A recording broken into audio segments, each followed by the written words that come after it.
Live from the 704, no. Live from the QC, no. Live from my kitchen table.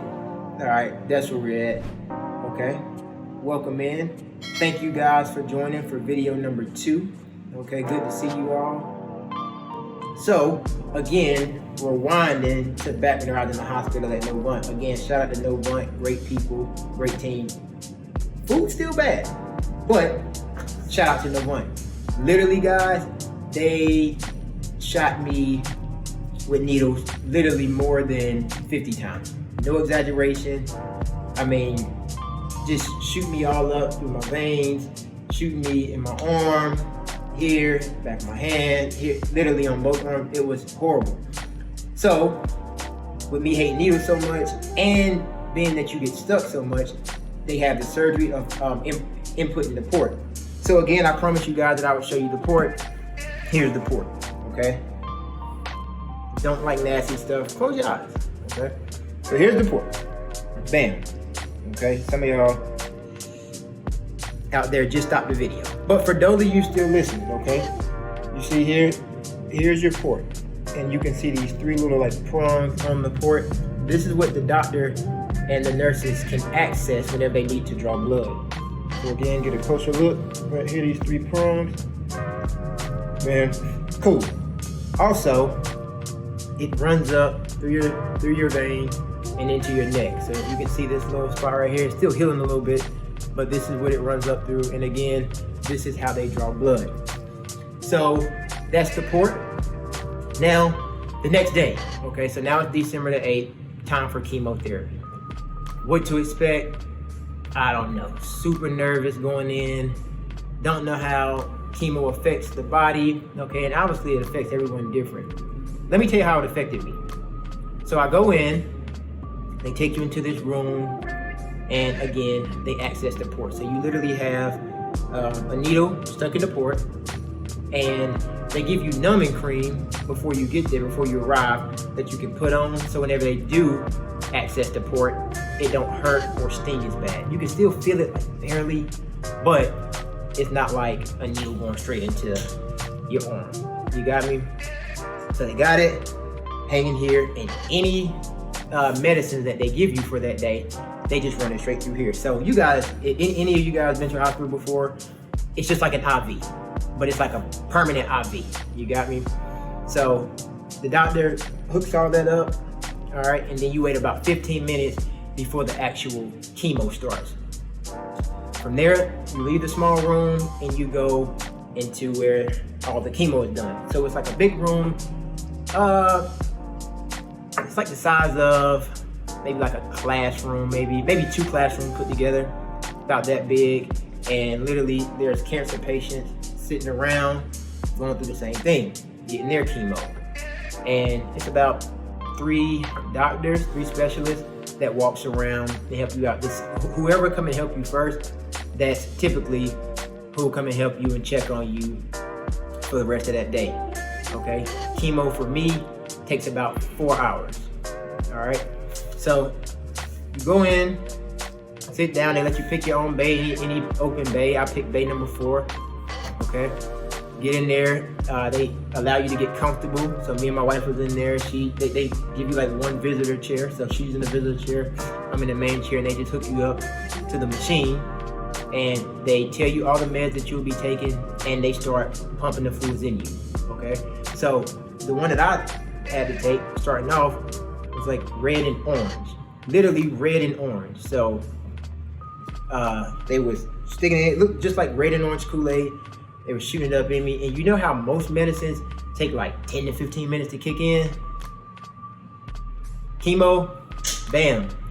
As soon as it goes in, it immediately starts working. I remember I was talking to my wife. Don't even remember what we were talking about, but as they started putting the chemo in, I could literally feel myself starting to slur my words. And so, starting to slur my words, and they give you any type of snack. So they have amazing snacks. I had 3 bags of goldfish, by the way, and I had like supposed to drink a lot of water, but I had like 1 little bottle of water.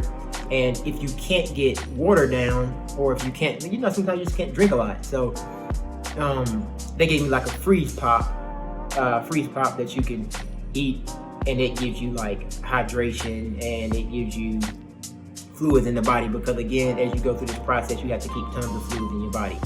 Now, again, remember guys, the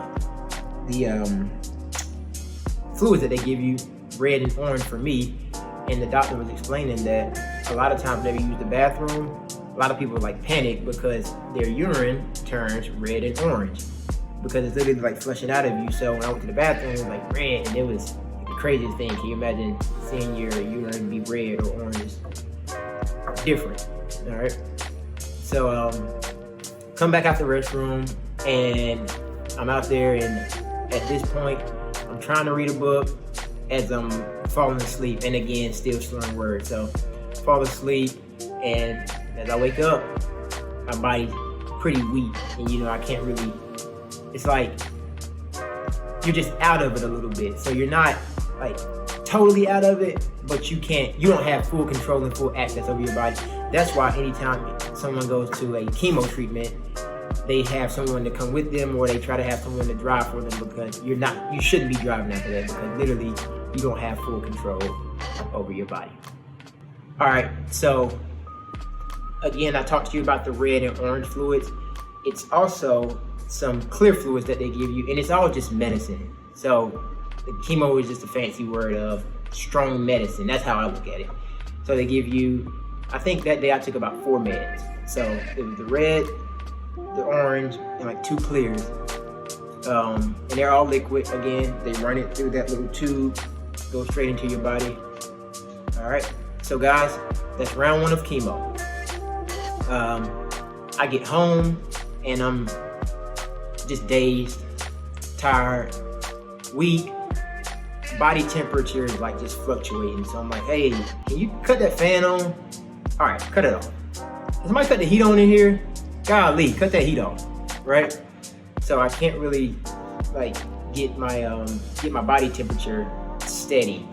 Also, throughout this whole process, it's like you're using the bathroom constantly. Like literally, you'll use the bathroom and immediately you'll go right back to the bathroom. And the doctor was saying that, sometimes you're like, man, I just don't feel like getting out of bed, or I just don't feel like doing it right now.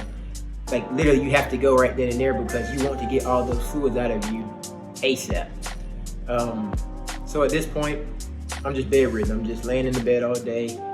I can eat, right? Like my appetite doesn't really fluctuate. My appetite doesn't really change. Like it's steady. I actually may even say I eat more at this point. Granted, I lost tons of weight whenever all the sickness started. So, I can't even afford to lose weight, but I lost weight. I lost about 8 to 9 pounds, and I gained 1 pound when I went back. But anyways, I'm sitting there, and the chemo, again, it just tires you out. It makes you drain, and it makes your mental kind of go in and out, honestly. So some of the obvious changes with the chemo, because it's a strong medicine, like I said.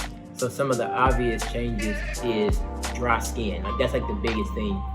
Nose dried out. I don't know if you guys can tell from where you are. Don't zoom your camera in. Back your camera up. Stop being nosy. All right. But got dry skin here. I seen like my legs being really ashy all the time. Like, and you can like see my skin drying out. My legs. Hands and feet literally are the worst. Like they peel, and it's disgusting. I know you're wondering. All right, I know you're wondering. So to answer your question, at this point, I still got it all, right?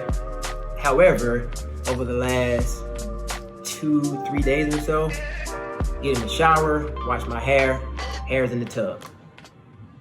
Sit on the couch, lean back, hair's on the back of the couch. Go to sleep, wake up the next morning, hair's on the pillow. Like literally right now,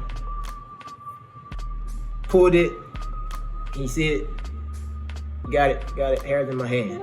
Okay, so I mean, put that right there. So yeah, I have decided that I'm not gonna pull a LeBron and try to hang on to it. All right, love you, LeBron, but I'm not hanging on to it. Okay, chopping the top as of tonight. So again, good friend Jamar Marshall coming by. We're gonna get rid of this tonight. Stay tuned for more. And the bald head. Talk to you guys in video 3. Peace. I love you.